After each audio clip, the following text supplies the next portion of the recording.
oya nani député wana Nsingi Pululu na Noël Chani théâtre ba ucho sala donc yo sabenga ngo théâtre eza théâtre oh na seka na moke pona ngeza théâtre. Noël Chani oyo aye kotika proposition de loi oyo, il est docteur na économie, il est docteur en économie. Aujourd'hui notre pays, la RDC, a plus de problèmes économiques. Nous n'avons pas de problèmes politiques ou de positionnement. Oh, il y a des Congolais, quoi qu'on se soit, il devrait, à mon avis, Chani devrait, en tant que docteur en économie, il y a une proposition, na mouné na kati andako oyo, parlement, pesa ngo député na outi ko sala ngo na Ntingi Pululu, oyo ya ko longola pays na biso na gouffre économique, oyo tozana ngo. Nous souffrons, le peuple souffre sérieusement. Noël Chani pona ngai, lokola raté banque centrale. Abano visé ango bachaye ata na bande 100 oya bandal abana ko sala ba test ADN ko yeba na za congolais na za congolais.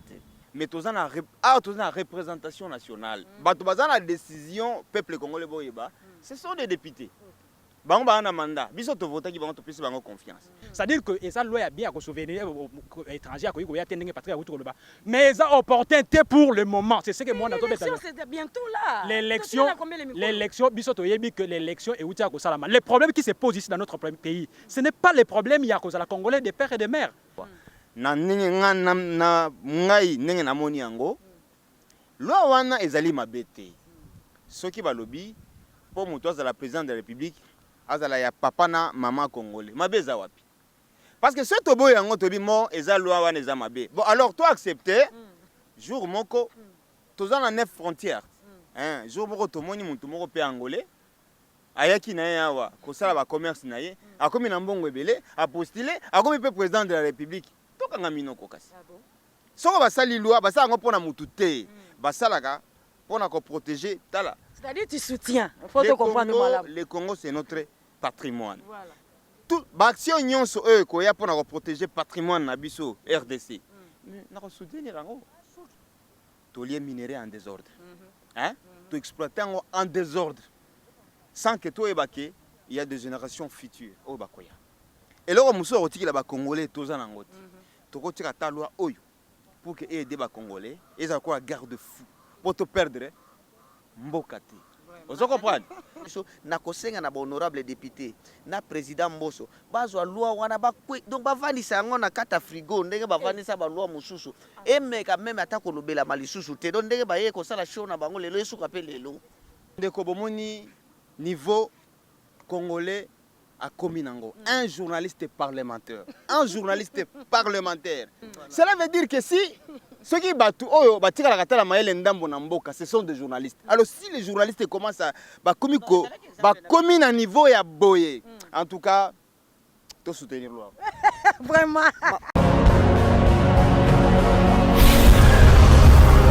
Correcteur News TV, Awande correction, Yaba News tout. Donc Awande, on assure quoi. Suivez Correcteur News TV pour avoir toutes les informations crédibles et fiables. Correcteur News avec Yemoko Rachou. Rachou, la caramel, check.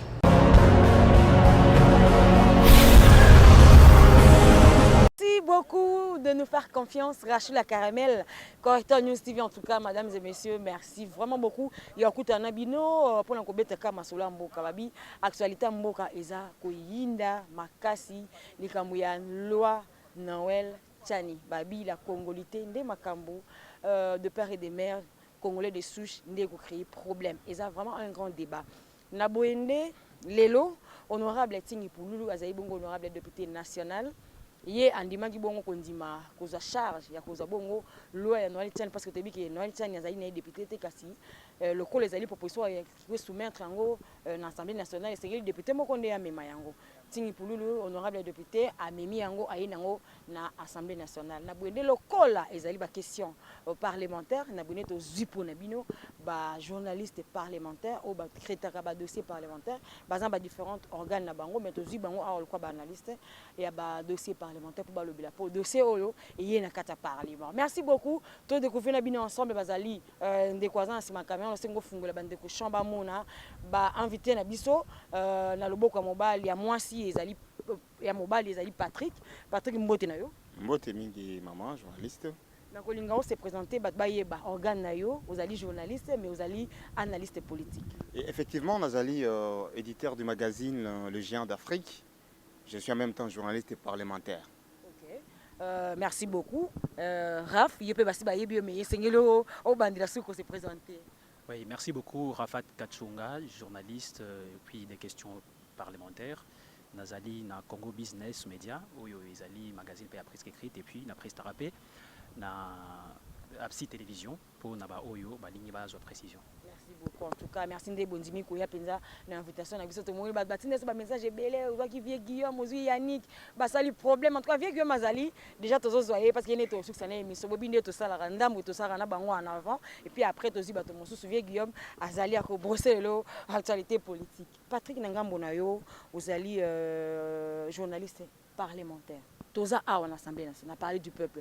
Dossier oyo ya congolité yé na kati Assemblée nationale. Mingi balobaki Noël Chani a koki koya na loi te atia na kati ya Assemblée nationale. Bato mosusu sali débat. Azali congolais, c'est un citoyen, azana droit pour na bukoli kondi et puis si mutne surtout ndingisa, ozali na likaniso koya na ngo pour kotisa. Mingi ba contester yango même ba député mosusu to moni député mosusu ba ko telemela ngo ko boya ki eko simba te e ko luka conflit, bato mosusu ba ke plus loin ko ba que loi wana et ko ya bongo ko pousse ndé ba élection 2023 salamate. Bon, merci beaucoup. Nous associé Bisoto à participer à l'émission. To bakisamo implice. Maladie ba congolais bazanango, eza maladie que mutoye bilikambote mais alingi olobango. C'est pour ça que aux hommes on a une interprétation juste à la moins mingi.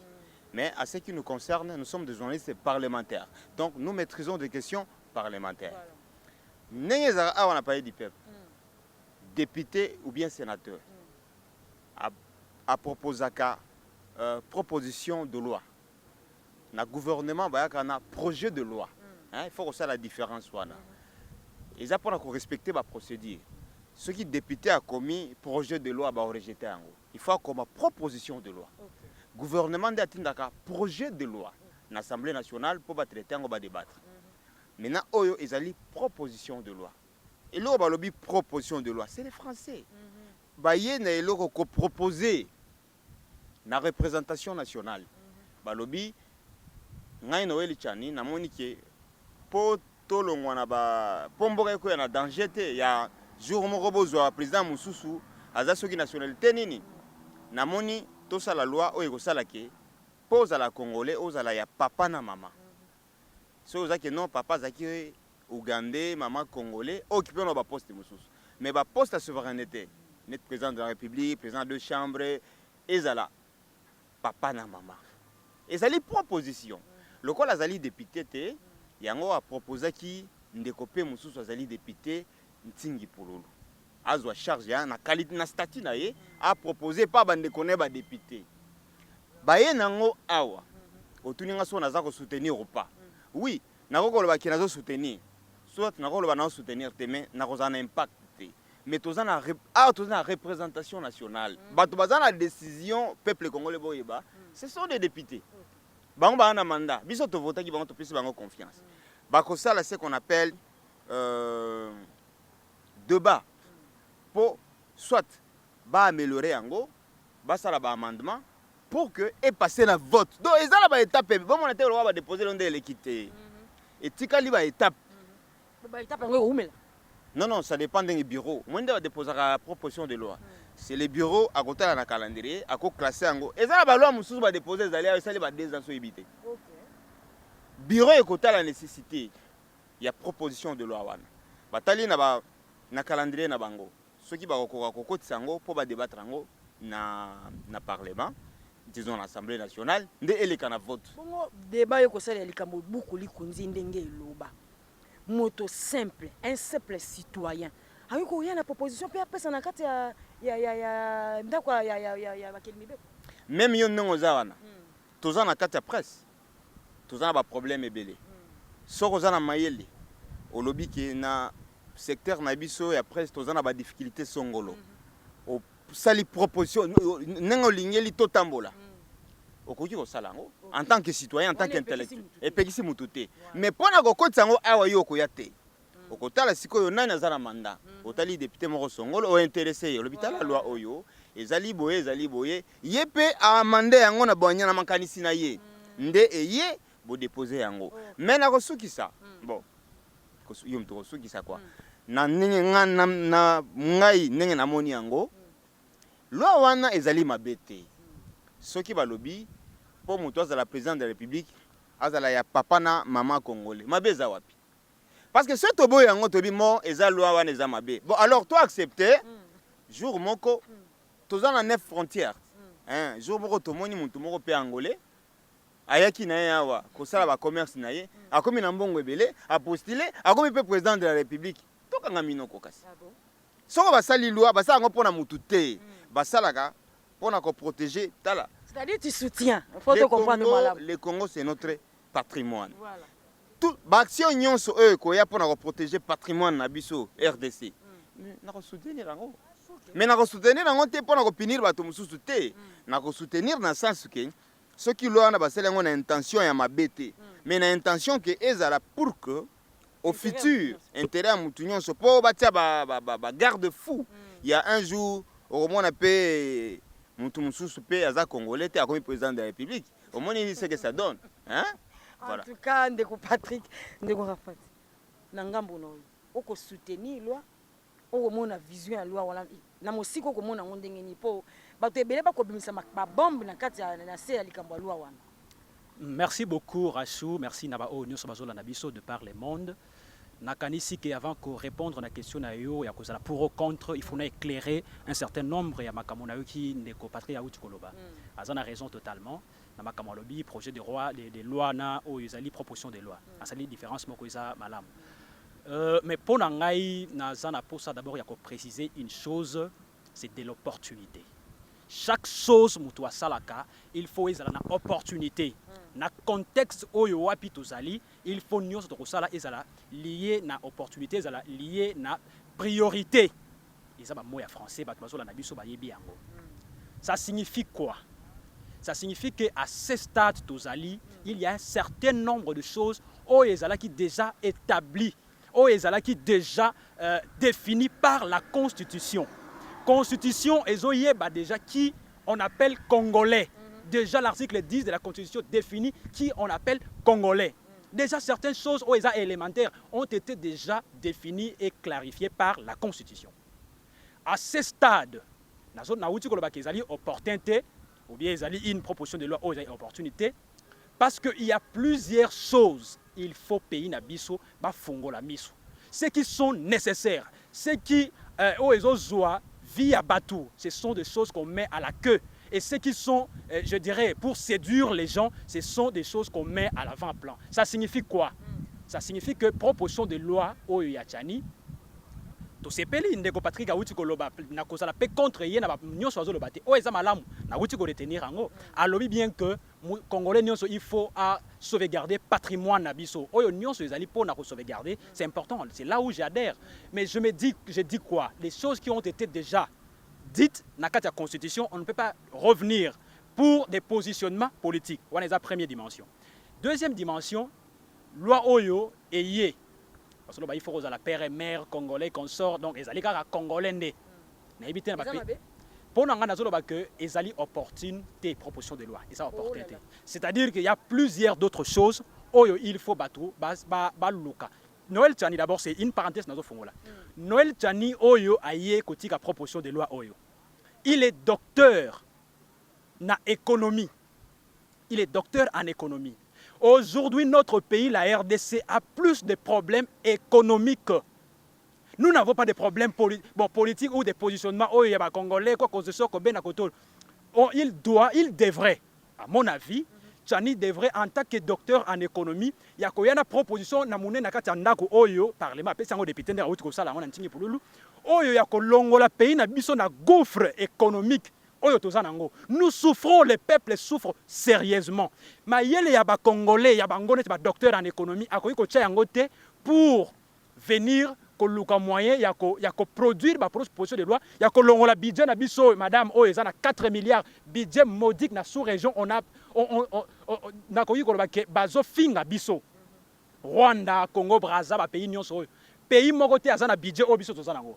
Mais bato mayele lokola bango on va réfléchir comment bakoki kolongola budget et comment elongwa na 4 milliards et comment na 15 milliards va résoudre problème, il y a emploi, il y a jeunesse. Aujourd'hui, nos universités déversent beaucoup de personnes dans le marché d'emploi. Ils ne trouvent pas d'emploi. En tant qu'économiste, il y a Zalina domaine wana. Il fallait à l'occasion de voir ces moyens d'étudier quelque chose qu'on produire pour résoudre des questions d'emploi, des questions d'économique et des questions où les alliés qui est favorisé mboka na biso et les liboso. Et non nous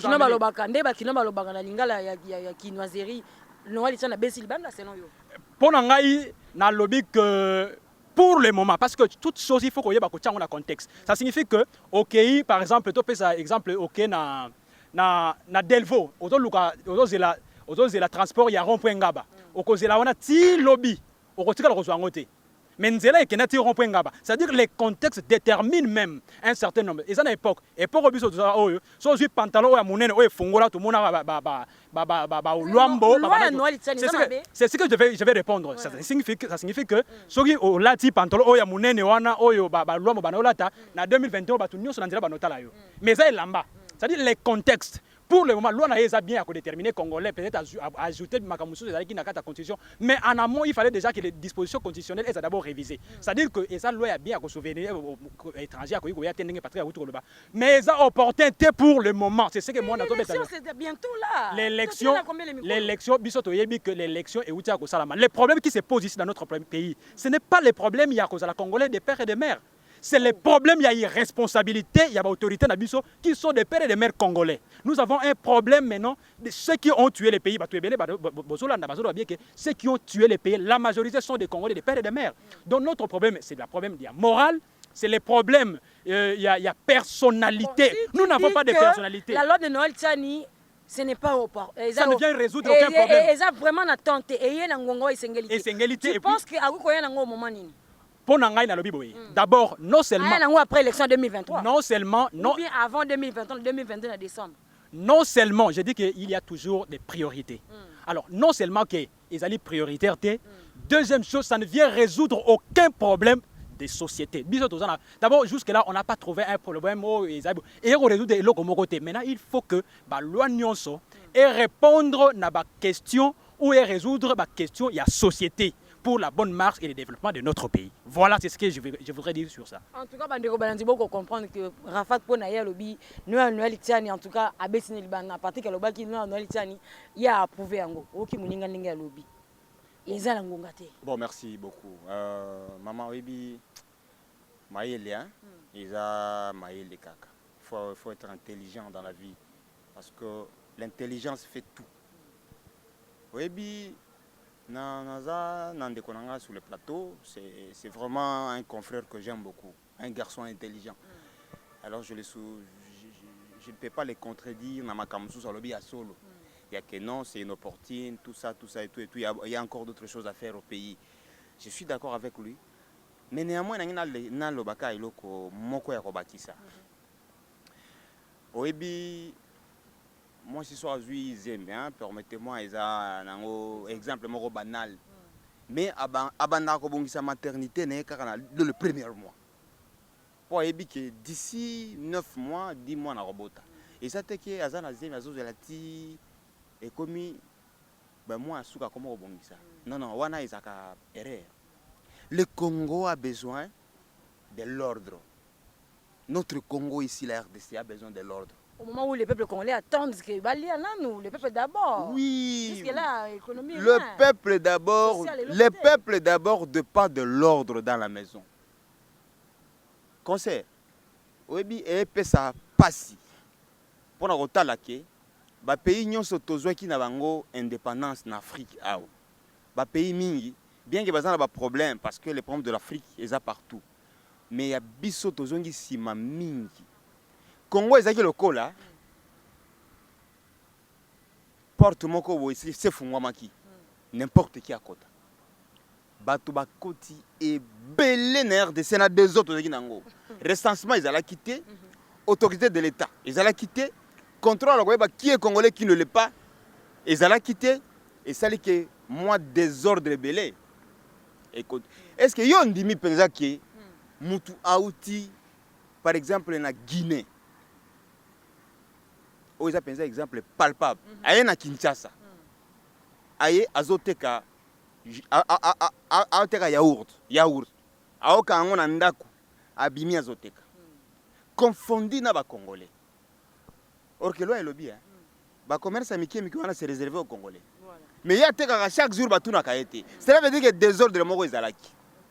Je voudrais dire ceci moi na ngonga na moment tozali parce que ndeko alobi il faut pas proposer ba loi non alobi il faut pas proposer ba loi oyo ko booster économie mais ayebake avant économie ezanga il faut bato ba ko protéger économie wana bazala déjà économie esalaka bato te bato basalaka économie vous préparez l'économie dans un terrain ou un environnement où ekozala peut-être géré au futur par un étranger est-ce que akokendango liboso d'où il faut mettre le garde-fou loi ya Noël Tchani elobi kaka il faut congolais oyo azali ya tata na mama azala président de la République mais tosala yango débat d'abord président de la République zela na mama zela bon batangaki baforme moins ebele lelo oyo soko omoni mutu ke azali congolais de père et de mère ekoko gene onani bon napesi par exemple mutu moko papa nazali ntango mosusu mboka mosusu mama nazali ya awa na oyo omoni de père et de mère baotuna siko question babina bango mibale nani ndeko na yo bango nyonso mbale bango mbale ok mais toyebi ke na bandeko nde tozalaka na bandeko biloko mosusu bobengaka bademi frère banini pourquoi biloko nyonso wana ezali ekomi likambo ya langage ya demi Dakar discrimination wana ya bademi frère wana eyaka pourquoi oyo frère na nga oyo demi frère c'est que y a un problème alors mpo na ngai toza na représentation nationale badéputé bazali oyo biso totindaki so batrouvé que le moment est venu pour remettre de l'ordre dans la maison pour toyeba qui est congolais qui ne l'est pas na mosusu balobi ke likambo ya loi eza mpona koretarde élection na likambo ya recensement eza mpona koluka glissement. Oui, c'est un point de vue. Au moins, point de vue ça peut être une réalité aussi. Au moins, non, point de vue à Moutunion, il faut respecter Yango. Mais laissez le temps au temps. Ceux qui vont retarder l'élection, tout le monde a pu un plateau. Oui, mais on a soutenir. Mais là, déjà, ça va retarder les élections. Quand retarder l'élection, il y a la loi. Makambo za lebele net a tozana état d'urgence hein na partie est de la RDC ce qui est état d'urgence sous ce commune à Kinshasa bon élection et poussani pemene sali qui est état d'urgence na Kinshasa non problème est akunate problème est que loi wana eye non na lobite tondima yango na yebi ke ba intelligence nyonso tout oyebi tozo bunda libanda pour rien au moins na assemblée nationale là ba forme nyonso ba intelligence ezali biso to participer na ba débat muto na proposition de loi au moins forme ya kinango ba balusi yango comme mususu parce que on va amender on va critiquer ba ko pesa ba proposition ba ko finir kaka na conclusion ya bien pour exacte que au moins loi exacte que bile au moins on a aux bulletin na yo ozolingo comme okendo comme ça moi na classe batalika yeno a passé 5e ba komi et loi ezaka bongo te loi eza soko yenango eza na ba étape d'abord bureau il faut et programmer yango ba bengisi plénière mokolo loi aleki ntinga koleka a défendre yango ba fongoli débat ba étape ezebele bato nyonso tout baza na poste là aux sa chance nini po ba étape ezebeleti et qui indépendant revendre dans la main ça au peuple congolais alors recevoir habiter et l'équipe ou l'équipe ba chance aux non mais si j'ai pas encore me répéter action nyonso oyo eza koya pona ko préserver patrimoine il y a RDC je soutiens mais eza la teke eye pona discrimination non mais ce qui est na makanisi ya bien que non en tout cas ba garde fou. Mais je suis non mais tu es en face d'un journaliste parlementaire. Moi en tant que journaliste parlementaire, nabi procédure. Nabi que somme appelé si proposition de loi. Oyebi d'abord musala ba député. Pour ba ba bakate. Musala député, ils allaient ko légiférer ba loi, na ko contrôler exécutif. Ozomona, ndé musala député. honorable Ntingi Pululu musala na batindaki awa eza ko proposer ba loi oyo asali oyo a remplir devoir na ye abino manquement moko ezali ya loi moko boye faut tosala po et sauvegarder patrimoine aye nango bande kone ba député mususu bako discuter bako sala débat bako amender mais pour ngai en tant que citoyen action nyonso oyo muto initiative tout muto akoya nango dans le bon sens il y a qu'au sauvegarder patrimoine qu'au sauvegarder RDC je soutiens. Merci beaucoup. Alors, au qui moninga linga à lobby, hier au soutenir parce que tant que bakeno économie en boka, basa la nous qui va sauver yango peut yango nde ali moteur ya motuka ya biso Congo. Mais à lobby qui sengeli peto la msana na bato ba ko sala pe que économie ezala malamu ya li bato wana nde sengeli basala nano bazala bato ya malamu ba ye babango so bali bato pe ba ko protéger patrimoine na biso. Nakanisi dalandi avec Naboké Bignos avec beaucoup d'intérêt et d'attention. Makambo etali mboka na biso soko zala selon histoire na 1973. Histoire ya zaïrinisation. Oyo wapi ba longola ki économie ya mboka na biso ba portefeuille ba pesa ki on maboko ya bayi mboka bana mboka. Na tanya Mobutu. Résultat nango ezala ki nini? Pour le moment, peuple congolais azan exquise les sous-sautés. Aujourd'hui, depuis 73, Tokomi na entrée à musée, ou à Koti quand même, na quelques balobi qui ba infiltré musu ba Kotaki, mais la majorité de gens oyo basana poste à responsabilité na mboka na biso depuis que je suis né ndenge na tanga quand je suis journaliste ezali ba congolais de père et de mère. Ba président, ba ministre, ba député, ba non nyosona. Si on a une question, il y a IGF actuellement, on va citer. Si on a une enquête en tant que journaliste, on comprend que la plupart d'entre eux, ils sont congolais, il y a père et des mères. Ils vont détourner Mboka na biso. Ils sont congolais de père et mère. Ils sont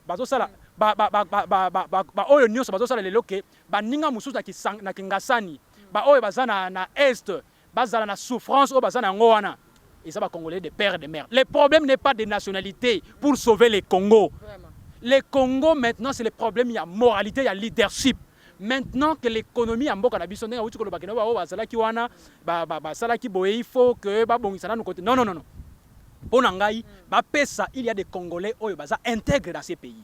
Pour nani te ba tia bango na ba poste ba responsabilité. Chance ni zo na loi wana ezala loi wana pour ngai ba longolango parce que ezali na ba conséquences ebelé notamment loi oyo dans un moment oyebi que to uti na période moroboye électorale oyo pays ezala qui déchiré sur les plans entre guillemets nous ne pouvons pas les cacher entre guillemets to zala qui déchiré na cadre ya ba régionalisme na cadre ya tribalisme na cadre ya nyonso wana. Maintenant que le peuple congolais balingi bazonga lisusu pour savoir que mutu ya est mutu koto oyo kozana parce que ba frustration ne kosala mandenge nini soki mutu oyo akozala lésé akozala ya cointel akozala frustré ba oyo nyonso bazana simanaye ba kokoma contre et puis to kokoma ba fissure dans les pays. On n'a pas besoin de construire pour que ba immeuble etongama na mboka oyo et ko senga te que les Congolais à père et mère comme ministre. C'est une volonté politique, la matérialisation, il y a vision.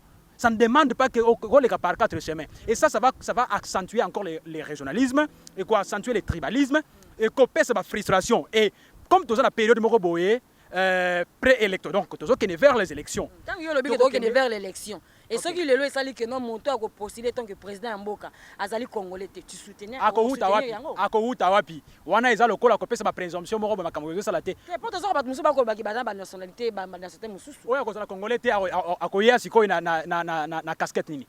Que nazali européen ou bien nazali malgache. Aoya na casquette kaza congolais mais pourtant de nationalité. Alors pour na yango il faut maintenant siko bazala na place moko boye o ba no prélever makila na ba basala den parce que je ne crois pas que on ne peut pas dire à quelqu'un que tu n'es pas congolais parce que batali longi na yo kaka. Ça je ne crois pas. Il faut pas que n'ADN. Et ceux qui basali ADN va comprendre que batu belé oyo bazape awa, ba musuba ko zalate ya des pères et mères congolais.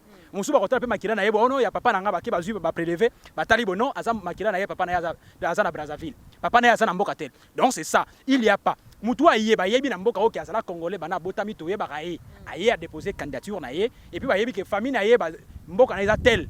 Alobi mboka na ba ke ba vérifier mboka na ye. Pourquoi on va lui refuser à Par exemple, Moïse Katumbi n'est pas congolais. Pona ngai naza na posa te ko kende na ba kombo ya batu mais pona no Moïse Katumbi. Moïse Katumbi, je ne peux pas être là comme son porte-parole, mais il a dirigé la province. C'est un Congolais. Pour moi d'abord, le fait d'avoir dirigé la province du Katanga dans l'ancienne configuration, na casquette ni a dirigé Kiango.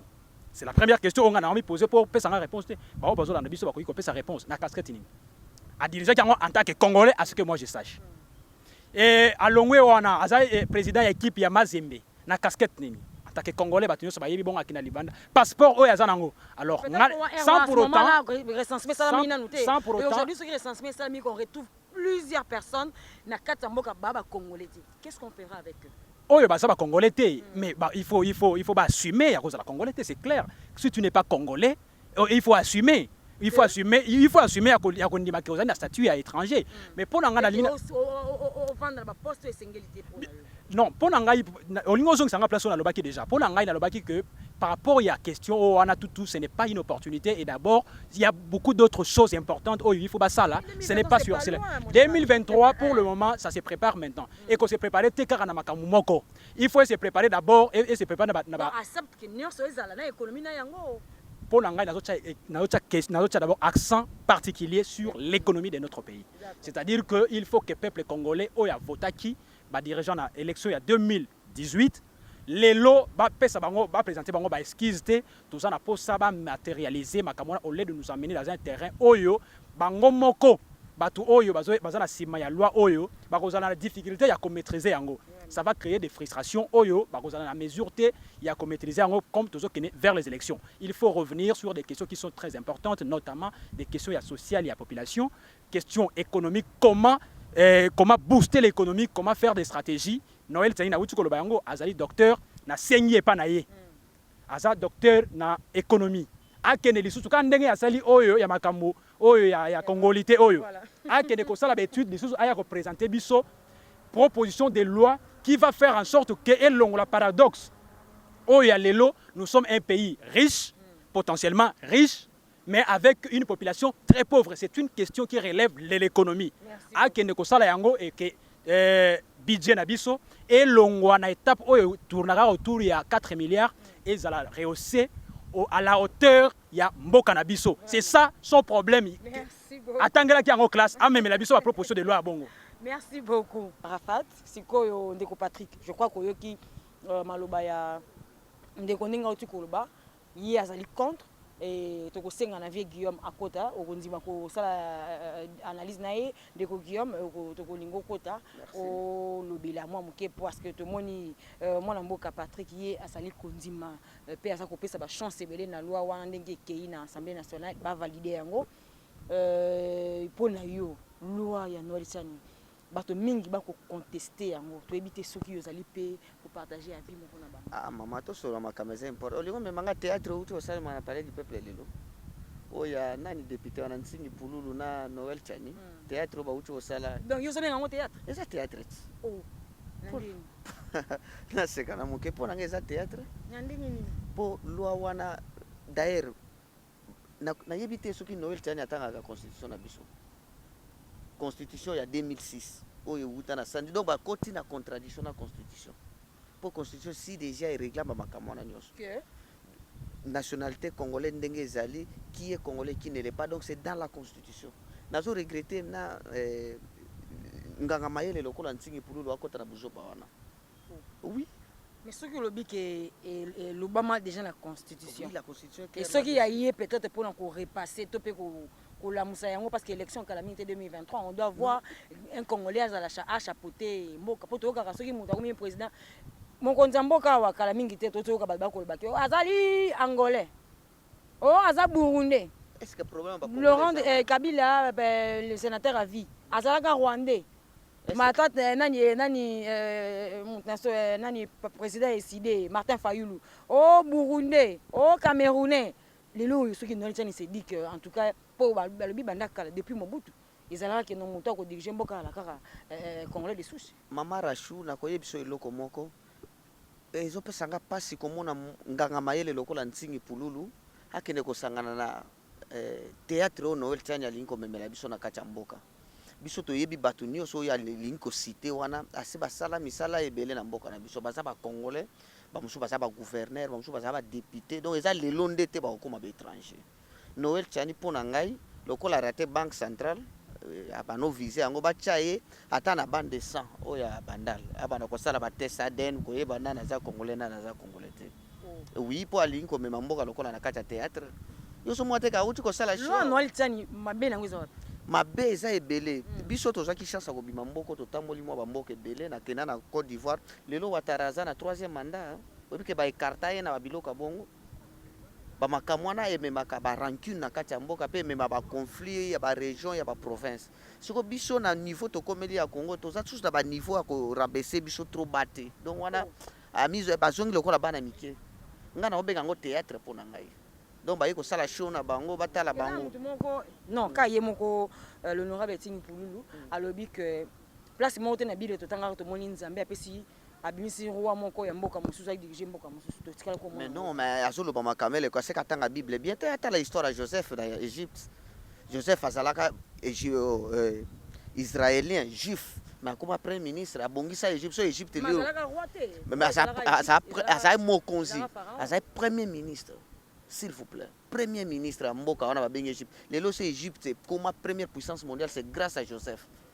Donc biso tokoki kolanda théâtre oyo Noël Tiani alingi komela distraction totale oyo Noël Tiani alingi kokotisa na kati ya mboka oyo te oui ndeko Patrick yo ndimeli loi oki mutabi ndeko alobi eza théâtre bon oyebi so toza sérieux to soutenir loi to soutenir yango pourquoi parce que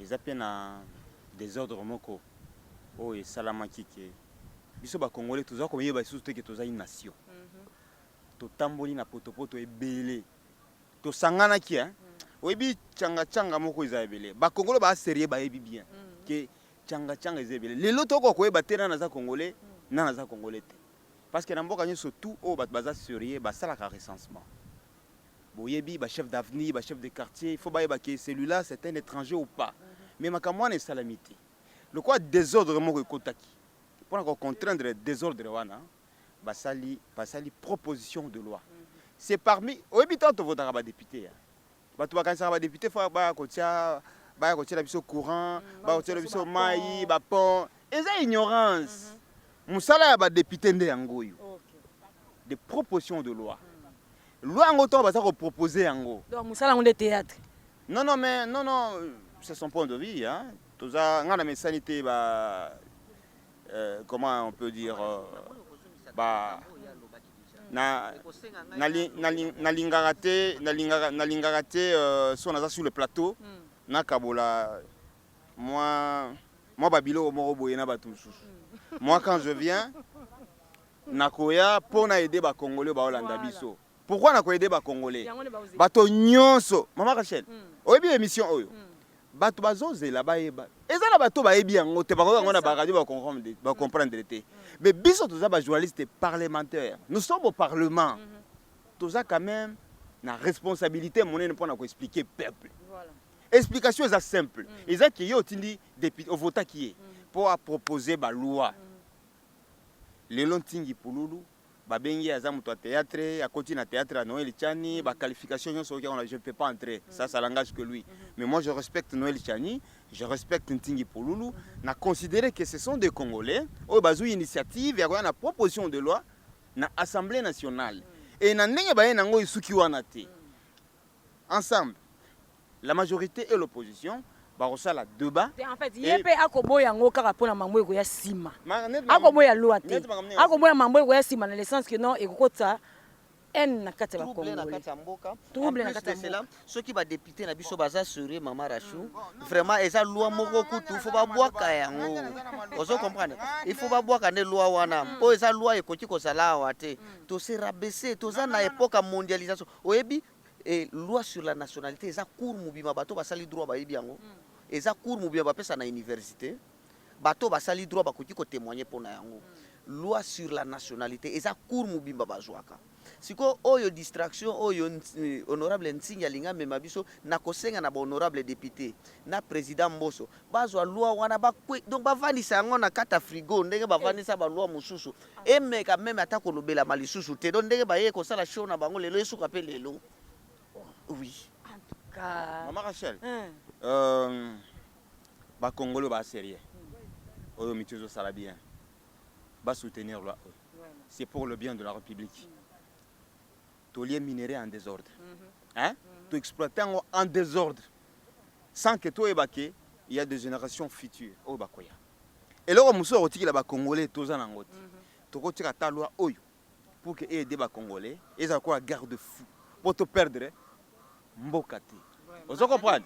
Donc eza toto sala émission nande kwa zaki en toute discipline. Na comprendre tenga na maloba ya linya loba na éviter ba koyo kanani. Mais je suis pas en rivalité avec lui, néanmoins je respecte son point de vue. Mais ngana sengi na ba Congolais, même na président Mboso, même na ba député nyonso que tozana posa siko tout monde a capacité à maele na bango. Parce que à travers le débat, nous devons juger si bango parce que c'est la loi de la majorité. Oyo bako pesa ba argument fondé et que là il y a ébélé et que loi est passée. Biso to ça est-ce que ngana to voter loi? Non, ce sont des députés qui vont voter. Alors, Na petelo mo exemple muke, eza na moi lisolo moko eza honorable Thomas Lwa kamutabete la biso histoire wana. Congolais moko babalani Mama Rachou bake kovana na Suède baboti mwana na bango na Suède mwana wana akoli Malien moko avandaka na zando awa aboti mwana na babalani entre les deux Maliens baboti mwana na bango mwana na vandi awa na Kinshasa mwana na akoli awa mwana quartier soki Congo ezobeta match Congo apoli mwana na liaka te Congolais oyo abotami na Suède wana ya mama na papa Congolais soki ayoki musique ya Wera ya JB ya Frère Patrice azomona ngo désordre makelele na bato ina ye papa Tshisekedi atindi bato bakita na nzela baloba non Kabila ça suffit et mandat na yo esili Mohamed wana oyo ya mama Malien akiti pe na nzela Kabila to lembi yo entre mwana botami na Suède na oyo botami na Congo ya ba Malien na nana za pire Congolais okopesa la réponse na yebi ke ba Congolais ba otala biso ba comprendre yango wana eza ko rabaisser biso trop bas toza susu na temps wana ba congolité nationalité te biso toza na temps ya ko raisonner pour na mboka na biso kende liboso lelo muto azo ya ko proposer loi wana so que muto ko proposer loi azo viser mutu te mais non to yebi bisika ya ko loba ndeke a clôturer ça la ceinture pour les années plus tard attends 50 ans après biso to ko souté bana biso ba koko tout ça et tout basimba kaka mboka bazala ka ba Congolais oyebi ndeko wana musupe azana ndako te na Kinshasa avant na hôtel mais bato ye ali azo viser wana oyo basala peut-être ya wotiko sala ngote akoka osala ngote atika biso na distraction aza soi-disant docteur na tia yango na épreuve te soi-disant aza docteur a proposé biso balwa lokola monnaie na biso eza stable te économie na biso eza na se ayela biso balwa oyo komatisa oyo nkita ya mboka na biso tosala concurrence tokola tofotaki loi zileskafawa tosala concurrence na bapays mosusu africain no musika te kana exemple pesi awa soki lelo s'avérait que élection salami et que moto moko abimi président mboka azali étranger akokuta kwa étranger nana za étranger recensement non est salami te tant que recensement est salami après comme la 2023 pour kalaté en recensement zo banda bato viser wana peut-être te bato lo ngona komba bato bazo viser recensement zo sala makala mingi te to mwa mais là le ministre asalaki masolo na bato soki siko na recensement et sali que parmi bato batali ba moni que il y a des des gens on a kati ya mboka bali ba congolais té et que bato wana ba postuler na 2023 la candidature parce que ça bato nyonso la loi est dure mais c'est la loi ce que ça bongo bato wana ba ko s'assumer c'est normal ba ko s'assumer c'est-à-dire que non biso to ba congolais té mais pour le moment à ce que je sache moi na ba politicien na biso nyonso comment que ndenge lobi que non la loi est dure c'est la loi ko zonga na loi no letani non lobi que non maman ngana likuti ko traîner wana te loi wana eza distraction eza lokola distraction bande kona ngai na kati ya UNP UNP c'est babengaka ngo ONG privé na bango wana balingi ko favoriser étranger moko boya sali 7 ans asali le côté étranger ko lo ba les mon mboka Jamaïque Samba mais Jamaïque Samba c'est étranger c'est un congolais non c'est un français a changé de nationalité depuis longtemps a travaillé à lokola français na kati ya Congo a des pères et des mères mais na lobby a changé de nationalité asali 7 ans na UNPC ti lelo atika ko fournir ata eloko mote na kati assemblée nationale on a pas du peuple wala ba sénateur na ba député combien baza ba mais yondo yebi bango menga na yebi ne nationalité na yepo na landa émission na bango na professeur Paul Chilumba zo yepse na plateau alobi yo za français mu colonie no komaka congolais voilà siko bande konanga bazana bubungi omoni nde bazo soutenir siko Jean-Marie Samba lelo oyo ba soutenir yé comme élection abima lelo président UNPC mais ça déjà 7 ans a ça déjà 7 ans ko sala lisusu nini te soki sali ke ba voter mais asa candidat unique na yebi ka koleka asi azana ba complice yo telemeli Jean-Marie Samba parce qu'il y a des étrangers oui à Kamba, il n'y a pas de journalistes. Comment on soutenir on déconsidérer loi Noël? Non, loi Noël Tchani. Entre-temps, tu parles une chose et son contraire. Non, c'est contredit maman. Opportunité nango pour le moment est annoté. Noël Tchani a kende bacha ya ta gouverneur ya bande sang na bandal.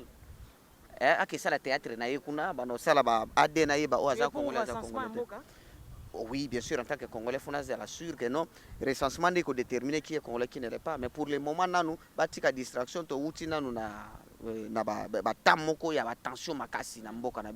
il faut cohésion nationale les ala. Vous comprenez? Les autres que non cohésion nationale les ala, tous na bomoko, moni gouvernement union sacrée, ou tu kota siko, tous ana tout tendance confondu. Tous ana bato ensemble pour le changement, tous ana bato MLC, tous ana bato la muka bazalaki, tous ana bato bauti na FCC, tous ana bato bauti na o. Soutenir pays musala IGF hein? Normalement en tant que Congolais faut soutenir yango. Au moni basali musala malam kalami te tozalaki na yo. Na epsaki yo que non ba sénateur faut ba lakisa ke baza chambre des sages. Tala lelo papa bati oye asali kotikala aggravé na kati ya banal ya Congo alongoli balongoli te me batini ndeko matata ke de ko justifier devant juge na naturel ce qui est normal car la justice élève la nation. Voilà eloko biso to lingi mboka na biso ezala ba makama bongo ezala te bato ba ye na théâtre na bango nazo kama nganga na mayele lokola nsinge pululu akwei na mutamu ya Noël Tchani vraiment esalinga pasi mingi. Comme na suka bandeko balandi on ezaki ba mais eloko mo na lingina baksa oui papa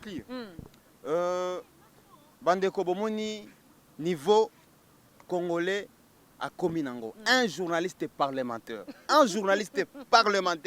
azoloba parce que Mohamed autaki Mali abotami awa asalami awa kendaka na ba marche oya balabala c'est pour autant dire que congolais c'est un Congolais aleki oyo abetaki loterie na papa na maman bake ba vivre na États-Unis de père et de mère malien waye pas que na tala niveau congolais a commis.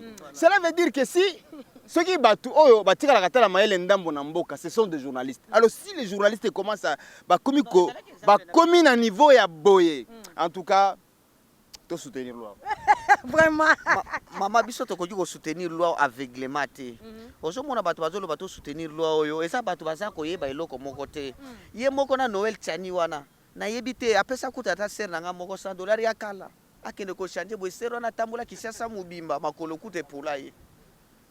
Donc na yebite ba député nazo senga na bino président Mboso ozali mutu na bwanya obiso tozali ko pesa respect na mboko oyo. Pour l'ingaka cohésion nationale makamtang ezalaki na est du pays obengaki baninga alobi bo quitter bo longwa na ba groupe armé ndenge moko bwaka loi ya Tchani oyo kotsa yango ata na mabele kunda yango en tout cas to yo kango lisusu te bon ce qui le baza valider otika na sonité pardon olobi Ce qui loi est comme valide. Bon, wana ekozala makambo mosusu mais ndenge nga nayebeli badepute na ndenge badepute baza batabwanya ebele na ndimi te bakondima loi oyo ya Noël Tchani moto yango bobela so Noël Tchani aye kopropose na ndimi te ke no loi wana ekozala vote apo badepute bana bato na bwanya bayebi ke no bato bazovise baza bakongolais basi baassume baresponsabilité minene na mboko bamosusu baza bagouverneur bamosusu baza badepute donc c'est pas lelo nde bakomi baétranger. Donc on a biso recensement de kokata makambo tokomi na suka en tout cas merci le vieux Guillaume recensement de makambo po tokomi na suka nazo encourager sénateur Matata Mponyo akene ko justifier na akene na justice asamba soki aza innocent kozonga ndako na ye po alave image na ye voilà oyo biso tolingaki yango wana merci mais bajournaliste parlementaire bakoki kosoutenir mutu te basoutenir ape mutu te na makambo etali INPC po wana eza ONG privé baoyo bakosala yango baza bato mo bazosala fraude tokolobela yango kala mingi te na bandeko nyonso en tout cas merci beaucoup Jonathan Bonganya qui est derrière la caméra c'est lui qui va traiter ces images merci beaucoup bolandaki biso vraiment avec attention ezalaki vraiment débat na bandeko ba traiter ba question parlementaire ba député totonaki émission lelo na parler du peuple pour na kolobela dossier ya ba député boki likambo ya loi ya Noël Tchani azali député te mayaki kopesa yango na moko ya ba député tingi pululu o ayaki bon kopesa yango na kata ensemble pour ba traiter yango alors to kopesa matondo mingi na bino tolandi biso bande ba nepe na suka merci na Roger le combattant depuis la France merci na l'empreinte digitale Roger Moulinda et puis merci na mon vieux Titan Nzenza Maxime Ndambi Boza Ebele mon vieux Olivier Massambo la maman Marie Masnanyo Kassel et puis mon boss Jean-Luc mon coco j'ai dit coucou à toi en tout cas merci à Léa Omba merci à Josie Moussa bonne guérison à toi boss qu'elle a toujours connecté branché Soki Olingi aux alliés pour loi ya Noël Tchani tinda message pour aux alliés contre chacun à son point de vue.